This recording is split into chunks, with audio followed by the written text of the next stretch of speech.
To begin with, it is an OFS. There is generally this thought that the promoter could sell more stake going ahead. Can you tell us how this works out? ICICI has declared that this is going to be a subsidiary of ICICI.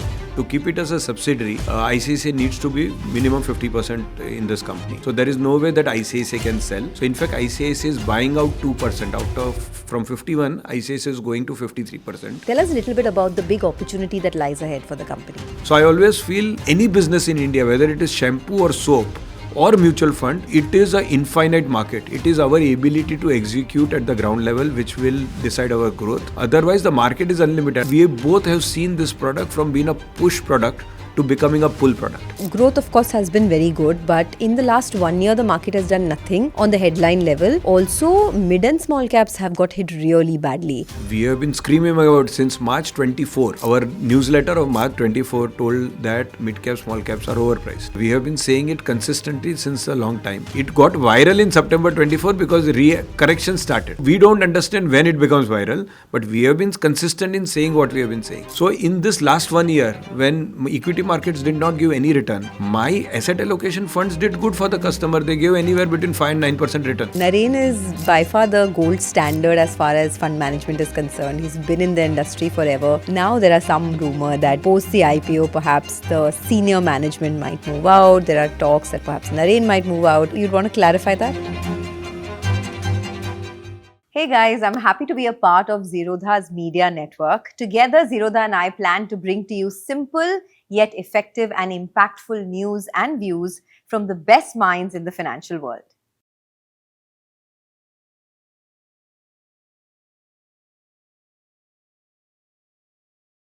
Hey guys, welcome to the Money Mindset. Today we're going to talk about one of the largest IPOs currently, which is the ICICI Pru AMC IPO that is now open. It is India's largest active mutual fund manager. It's a 10,600 crore IPO, making it amongst the largest public offering this year. So very exciting. The issue is, of course, a complete offer for sale. The company will not receive any proceeds, but the promoter, Prudential Corp, is offloading over 5 crore shares through the OFS route. I have Nimesh Shah with me, the MD and CEO of ICICI Prudential AMC. Nimesh, thank you so much for joining us at the show. Thank you for being here. So, it's an exciting time, finally making this happen. And I mean, you guys have been market makers, right? So you know how this entire thing works. But to begin with, it is an OFS. So tell us a little more about that. Being an OFS, there is generally this thought that the promoter could sell more stake going ahead. Can you tell us how this works out? So this has been always since 1998. It has been a 51-49 JV, right? ICICI owns 51%, Prudential owns 49%. So Prudential, after 28 years, we talk about long-term investing. So Prudential has been a real long-term investor. So after 28 years, they want to part sell some of their holdings. So both the sponsors had a discussion and it was decided that we'll go for an IPO. For this company to go to an IPO, anyway, ICICI has declared that this is going to be a subsidiary of ICICI. To keep it as a subsidiary, ICICI needs to be minimum 50% in this company. So there is no way that ICICI can sell. So in fact, ICICI is buying out 2% from 51. ICICI is going to 53% in this company. So 2% has already been bought by ICICI at the same price at which we would do an IPO. ICICI will buy at the higher band. ICICI has already bought 2%. So what is decided that they'll do 10% IPO today. As per SEBI guidelines, over a period of 5 years, they have to download 25%. So 2% they are selling to ICICI, 47, and over 5 years, as the guidelines stand today, they will have to come down to 22%. So today they will be 47 minus, they have already done another 2.5% of pre-IPO. Okay. So 4.5% is gone, 10% will go in this one. So around 14.5% they will sell in the next 3 days. And beyond that, 11% they'll have to sell over a period of time. So ICICI at no point in time will look to sell.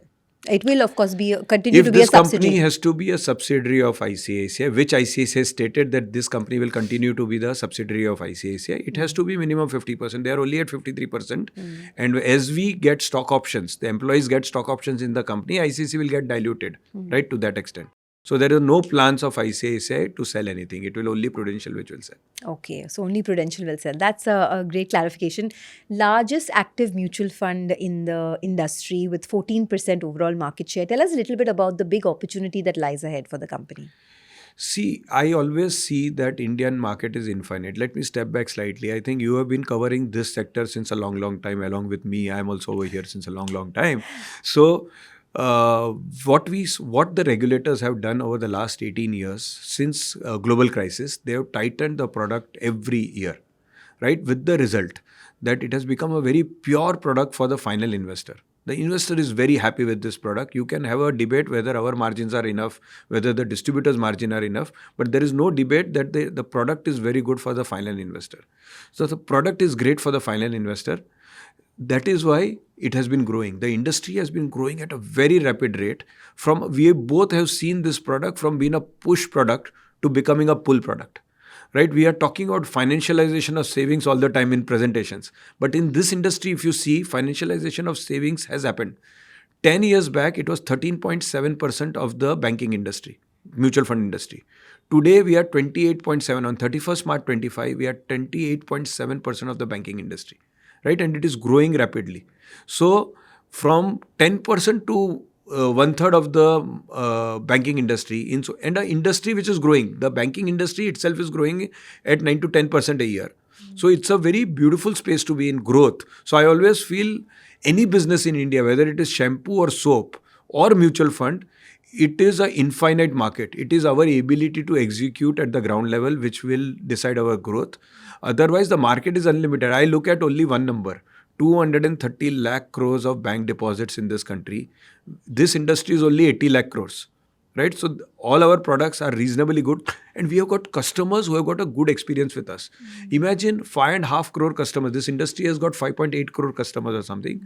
And a lot of these customers have had a good experience with us. So a set of customers which have grown from 1 crore to, since we launched mutual fund Sahi Hai, we have grown from 1 crore to 5.5 crore customers. The direct equity customers are more than 11 crores, more than double us, right? A lot of them are losing money. A lot of them will move from direct equity to mutual funds over a period of time. That's what we believe. So there is so much growth potential because this existing 5.5 crores also, their wealth will keep growing over the next so many years. So this industry, if you don't, so what I always feel, if we don't goof up, we'll do well. Why I'm saying? We have got a brand called ICICI with us. We have got a great distribution network across the country. We have got a product proposition. 90% of my funds are beating benchmark. As we are talking, if you see the last month's data, more than 90% of my funds have beaten benchmark. The only push, I always say the business is sustainable. The only thing we have to do is that we should beat benchmark. If we beat benchmark, we'll get money. Right? There is a huge probability, if you are beating benchmark on a consistent basis, there is a good probability that some of our funds will be in the top 2 quartile. If my fund does not have to be, I tell some of my friends who have started their own AMCs that for me to sell, I don't have to be top decile. With a brand like ICICI behind us, if we are in the top 2 quartile, it is okay for our customers. So I genuinely believe the market is unlimited. It is up to us. We don't have to do anything new, exciting to do well. If we do what we have done well in the last 5 years. So people ask me strategy. I say what we have done in the last 5 years, we'll do for the next 5 years will be okay. We don't have to do anything dramatically new. So just to talk about the numbers and the potential there, you said currently, of course, there are about 5.5 crore mutual fund customers. Over the next 5 to 10 years, how much can that grow to? That actually I don't know. I don't want to I only see 230 lakh crores of bank deposit. Why should I get into what will be the customers? We know 11 crore unique customers are buying equity. And a lot of them are not making money. Half of them will get disgruntled from the market. What has happened in every boom market? Half of them completely lose confidence on the market and go away from the market. The other half will graduate towards us. That's what I can say. But otherwise, see, it is a huge market. In itself, the 5.5 crore customers, suppose they don't grow too much in the future. This 1 crore to 5 crores has happened so fast. Even if we get a better wallet share from those 5.5 crores also, the market is big enough. Because their money is already there in the banking system. No? So you guys are sitting at almost what, 11 lakh crores in terms of AUM right now? The total AUM, the mutual fund AUM would be something more than 10 lakh crores. We also have an alternate business which is more than 70,000 crores now. Okay. We have international advisory. So all that put together will be little less than 11 lakh crores. So talking about the mutual fund AUM, it's almost 10 lakh crores right now. Over the next 2 to 3 years, how much do you think you can take that business to?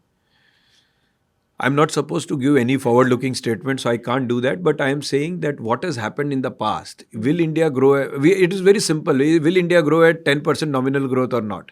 If 6-7% is the growth in the country, if nominal growth is 10%, right? So will the top corporates of India do better than 10% or not? If that's this one. So for me, if the markets grow, I'll grow with the market. No, where I have to create new. I'm sitting on 6.5 lakh crores of equity.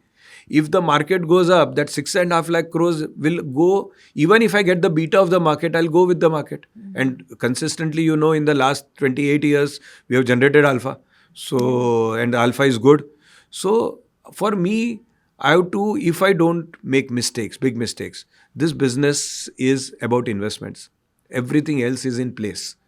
As long as we do good on investments and we don't make serious mistakes on the investment side, I think sky is the limit for this business overall. That's what I always felt. I would have said the same thing to you 5 years back. I would have said the same thing 3 years back. And I believe I can say the same things even 3 years down the line. No, 100%. I mean, I'm totally with you because I believe that mutual funds is the best way to create wealth for yourself, especially if you don't have the time, energy to, sit and pick direct stocks. And it largely, it's not just about buying at the right price. It's also about when to sell, which is the toughest part, I think, for most investors. So I'm with you completely. But just coming to the pricing a little bit, right? I mean, nowadays, there's a lot of shareholder grievance about how IPOs are priced very aggressively and there's nothing much left on the table for investors. You've priced the IPO at 2165 rupees. Do you think there is enough left on the table for investors? And can you tell us a little bit about how you came to this price? See, there is a selling shareholder, right? There is a selling shareholder, but the pricing of this company has to be decided by the board of the company. So the board of the company would have gone into various parameters. We made various presentations to the board as to what are the industry. What is important in this industry is the operating profit. Right? What are you making out of the business of this company? So we showed the board what all operating profit various entities in the business in the market. There are benchmarks in the market. There are 4 or 5 companies in the market. All of them have got an operating profit, and we saw the P ratio on that operating profit. So I think we have left more than enough on the table. I believe that and the kind of responses that we are getting from the market, we talk to all of my peers also are there. They have to be as part of anchor. Otherwise, without my peers, the issue cannot happen. So all of them, we discuss in the market, we discuss in the board, and we feel there is, if you multiply the operating profit that we have, by the way, we have more than 20% of the operating profit of the industry. My market share, you said my market share in the top line is 13.6. On the equity market share is 13.6. But my market share of bottom line in the industry is 20%. So we looked at the operating profit of peers. We saw what is the P ratio on that operating profit. We applied it to ourselves. So there are various methods of methodology. We saw that and we feel that we have left sufficient on the table for the investor. So overall market share is 13%. Overall market share. Overall market share, and bottom line, the profitability market share is 20%, you said. Can you give me some targets as the market grows further? I'm not asking for absolute figures, but I'm just saying how much do you think you can take your overall market share to? First thing, I cannot say that. And second thing, I won't know also. See, in this business, I have realized one thing. I'll say the same boring thing again. You just focus on investments. If you focus on investment and you're in the top 2 quartiles, you will get more money than the market share you have. If you look at my numbers over the in the RHP, whatever has been stated, we have been acquiring market share slowly all these years. Right? There have not been lull years at ICICI Prudential. Slowly, even at 13.5%, where there are 50 mutual funds in the country, the top 3 bank-sponsored mutual funds have got 40% of the market since last 5 years. Look at the data. The bank market share, even if the new mutual funds are coming in, the top 3 bank-sponsored market share is around 40%. So there is a trust in this brand or the other banking brands. So we have to do things which do not affect that trust. If we do that, we'll get money. But there's also now a lot of competition in this space. There are 5 or 6 listed players itself. And, earlier this used to be a largely B2B business, right? Where you used to sell to distributors, who used to eventually sell to retail. Now it's become almost like a B2C business because customers come to you directly. How, A, will you be managing competition given this transition in the industry, and B, what are the different things that you're doing, maybe on the technology side, maybe on customer centric side, in order to further that penetration? See, that we have always had competition, right? So we are 50 mutual funds we are 44 mutual funds since quite some time. But as I said, the top three have not lost market share. There is a brand called, all three of us have strong brands, and we have got our market shares.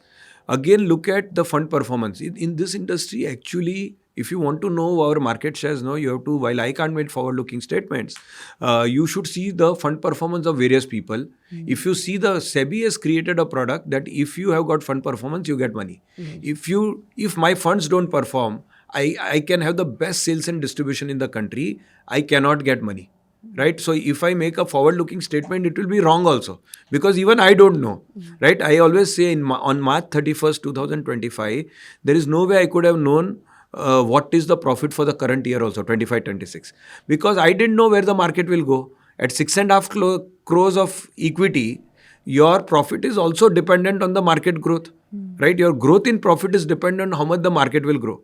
So there is no way that you can know what will be the profits for the year or what will be the sales for the year.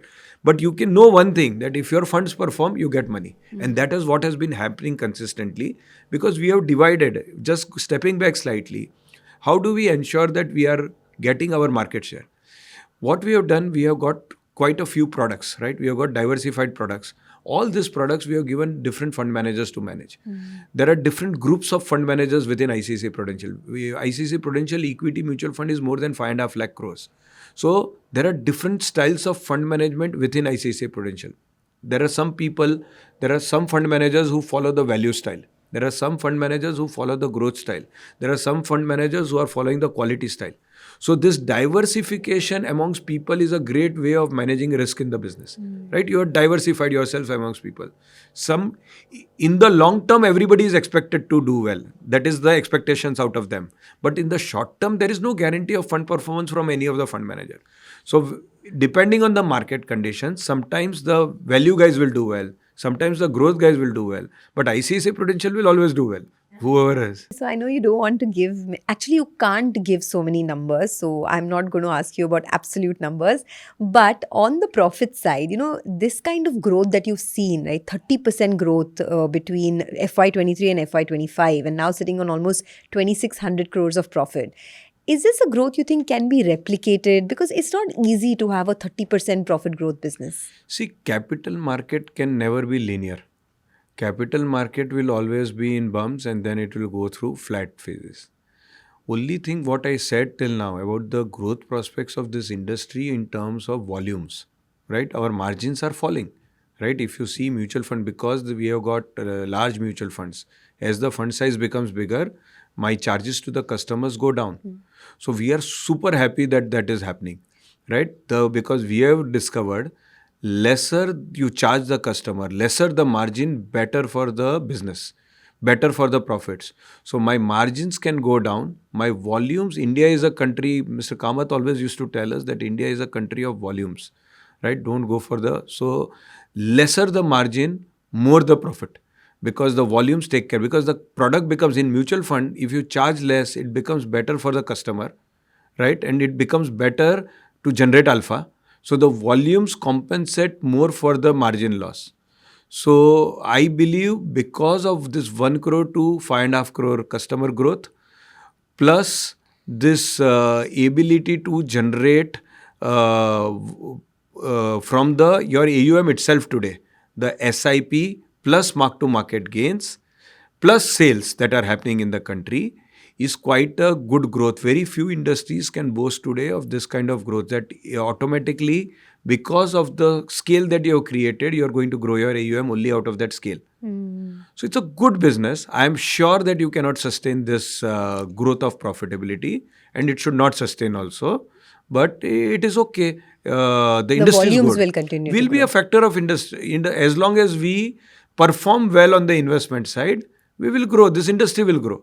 And in that context, growth, of course, has been very good. But in the last 1 year, the market has done nothing on the headline level. Also, mid and small caps have got hit really badly. How do you see investor behavior change in the last 1 year? Do you think that So, money will continue to come in, or is there some hesitation at this point? so the entire world, wherever we have gone, everybody wanted to know whether SIPs are sustainable or not. Right? What I told them that suppose next 6 months the market does not go anywhere. Next 1 year, we had 1 year of no growth. I did the roadshows in October 24. So after 1 year, there was zero return in 1 year's time. Suppose one more year goes that. There will be a decrease in the increase. Every month SIP numbers are growing, right? And they're growing well. So maybe there can be a decrease in the increase. Maybe a lot of mid-cap, small-cap SIPs have been sold before, right? That will not work well. And if that does not work well, they will stop. So, but what the debate was, 29,000 will become how much? 29,000 will become 30,000, 31,000, what it will become. And after that, there can be a degrowth. But it will fall to what? Right? It cannot go back to 17. Right? So that was the debate. Whether it will, the debate within the company also would be whether it will be 28 or 25. Nobody is debating that it will go to 17. That's because people are interested how much will come through SIP flows, so the market volatility will be low. Right? That's where. But we as a company we don't have a problem to manage because we have got hardly in mid cap, small cap. See what we have done as a company. Instead of my mid cap, small cap market share is 2%. For a company which boasts about 13.6% market share, my mid cap, small cap market share is less than 2 or 2, around 2% somewhere, or even lesser than that. We have created a niche in dynamic asset allocation. As many times my fund manager would come on your show, they would have talked only about dynamic asset allocation. They would have talked about balance advantage fund. They would have talked about multi-asset fund. They would have talked about asset allocation fund. So in this last 1 year, when equity markets did not give any return, my asset allocation funds did good for the customer. They gave anywhere between 5 and 9% return. Because The multi-asset fund as well. the multi-asset fund, the balance advantage fund, the asset allocation fund, we have got whole list of, mine is a supermarket. Right? In that supermarket, you want 100% equity, you want equity, and debt fund has got 75% equity. Multi-asset fund will have some 57% equity. Balance advantage fund will have some 49% equity. So there is another fund which will have some 30% equity. There is another fund which will have 15% equity. So I have got a supermarket where everything is available. So in this market, volatile market, what should I be buying from the supermarket? The original, we always say that buy dynamic asset allocation fund. Any fund manager of mine, when he goes out, so our positioning, that's what I was saying, our positioning has become the conservative guys, right? Distributors also give us money in the dynamic asset allocation. My market share over there is more than 25%. So despite not having a market share in the mid cap, small cap space, we have sustained well because our market share in dynamic asset allocation is more than 25%. 1/3 of my assets today are dynamic asset allocation. That is not getting affected what happens in the market, right? Technically. No, the reason I'm asking you is because, you've been doing this business for over 20 years now. And there is this whole crop of investors who have just come into the market post-COVID. And they are kind of disillusioned because they've been there for 2-3 years, no great returns. And now in the last 1 year, mid and small caps have fallen in a big way. What would you want to say to them? We have been screaming about since March 24. Our newsletter of March 24 told that mid cap, small caps are overpriced. Right? We have been saying it consistently since a long time. Finally, now there are reels that are coming up saying that ICICI Prudential said it earlier. I remember Naren had said it in September 2024. But September 24, it got viral. We have been saying it since March 24. It got viral in September 24 because correction started. Right? We don't understand when it becomes viral, but we have been consistent in saying what we have been saying. So, we only don't want our customers to face losses, right? So I don't want under my brand. Whatever we do has to be under 3 parameters. The board has put 3 parameters for us. Whatever we do should be in the interest of the customer, should not have an adverse impact on the brand. So that is why we didn't do all that. It should not have an impact. It should be good for the customer. It should not have an adverse impact on the brand, and it should be profitable. Only if these 3 are ticked, then we do an activity. And then we want to do it at scale. We don't want to do anything which is subscale. We want to do things which will create a great scale. We are ICICI, we need scale. Okay, since you spoke about Naren, I have to ask you. I mean, Naren is by far the gold standard as far as fund management is concerned. He's been in the industry forever. Now there is some rumor that post the IPO, perhaps the senior management might move out. There are talks that perhaps Naren might move out. You'd want to clarify that? Those talks are there since last 5-6 years, right? We don't clarify on that. Let people talk about it.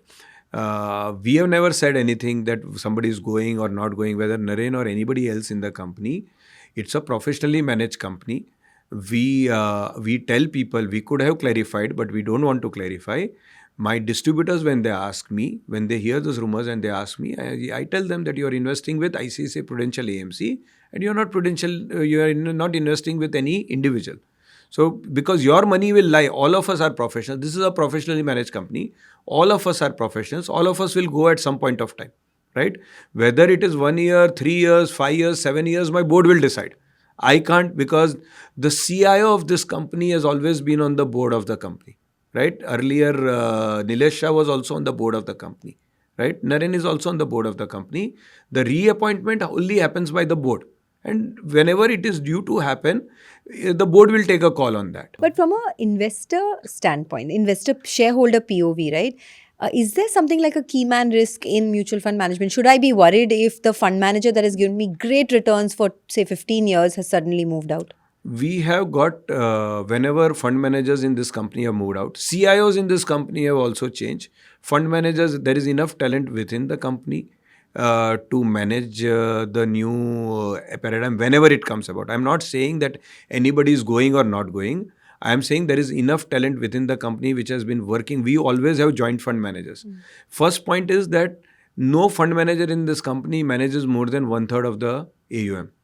Right. Second point is that every fund has got a joint fund manager. So people have been working with senior fund managers for 12 years. There are young fund managers who are working for 10 years.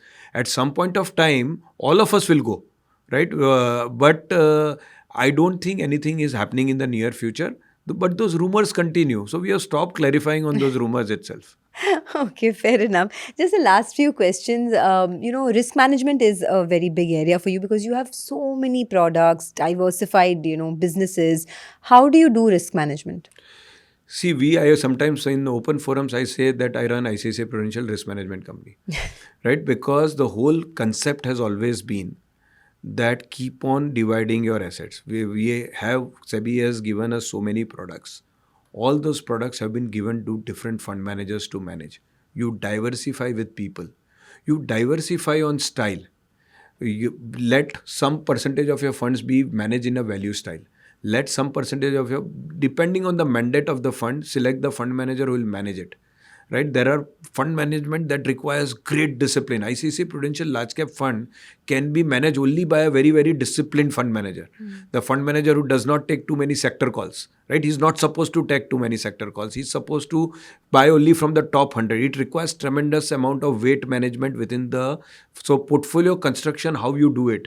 How do you do weight management? So you require so that fund is given to a very disciplined fund manager. There are funds which work on growth style. So divide your AUM, and there has always been an independent risk team in ICICI Prudential. Since last 18 years, we have had an independent risk team which reports directly to the CEO. It does not report into the investment team. And they have a say. There is a lot of supervision that happens on the fund manager. The fund mandates have been very tightly designed. Each of the fund, how much deviation it can take from the benchmark, what is the active share each fund can take, everything has been clearly defined. On the debt side also, last 27 years, we have never had a single day of delay. Forget default. We have never had a delay, not a single day delay. We have set up a huge bureaucratic setup. The fund manager has to clear, the CIO debt has to clear, the overall CIO has to clear, the risk manager has to clear, the CEO has to clear, some of the exposure even go to the trustee board. So we have set up complete bureaucracy. We can be slow on the debt side, but we don't want to go wrong on the debt side. Okay, fair enough. One last question from my end. Since you have been in this market for so long, equities on an average, if you take a 15-20 year time horizon, has given returns of somewhere around 12-13% compounded on an average. But now there's a lot that's getting disrupted, right? Whether it is AI coming to the fore, superpowers are getting disrupted, fiat currency is getting disrupted with cryptocurrency, for example. Given so much change in the world economy and in India, do you think equities as an asset class will continue to give the same kind of returns over the next 10 to 20 years? Businesses in this country have to grow. If they don't grow, if there is disruption happens in my business, right, of say particular, we were the biggest promoter of debt mutual funds 5 years back, right, before COVID. We were the biggest promoters of debt mutual fund. Then one incident happened in the industry and people lost faith in the debt fund. We started doing debt in the hybrid funds. So we started focusing. The focus has to keep on changing. I think Indian manufacturers or Indian businessmen will create some business which will work well. So disruptions will happen. Of course, it was happening. Geopolitical risks, we don't understand much. But we understand businesses and their ability. There is 1.4 billion Indians who have to consume something. The pattern of consumption can change, but they will consume something. So we are blessed to be in a country like India, where some product has to sell. As businessmen, we have to understand which products will sell. We are paid a fee to understand which businesses will do well over the next 3 and 5 years and which businesses will make money over the next 3 to 5 years. We are paid to know that. So while we can't say vision what will happen 10 years down the line or 20 years down the line, I am paid to know how much profits which industry will make over the next 3 to 5 years, and we are doing our jobs on that. So that we can see clearly. Okay, all the best, Nimesh. Thank you so much. And I'm sure your IPO will do exceedingly well, just like your business. Final thoughts, because you told me earlier that when you started off, you were hoping you'll get a job as a research analyst. And now you're sitting here as the MD and CEO of one of the largest active fund management company in the country. What has your biggest learning been through it all? The biggest learning? This was a googly. I didn't expect. I was too much into the IPO mode Too much to think into the about company. So what happens is that because you are into this business, you meet a lot of significant people, right? People who have done very well in their lives. So I always say I used to meet some of the best banks in the country. You are able to meet their CEOs. You learn a lot from different people. I always, when people ask me about mentor and all, I never say that I've learned one thing from one person. So with different honchos, you pick up different things. So there won't be any one mentor or one learning. It is always... It's a lifetime of learning. It's a interesting part of some personalities that you catch. Yeah. That's what. And I like to learn from people rather than anywhere else. So it's an interesting... It's been a great journey for you. It's been a good journey, and all the best. I hope your IPO does very, very well. And thank you for joining us on The Money Mindset. Thank you.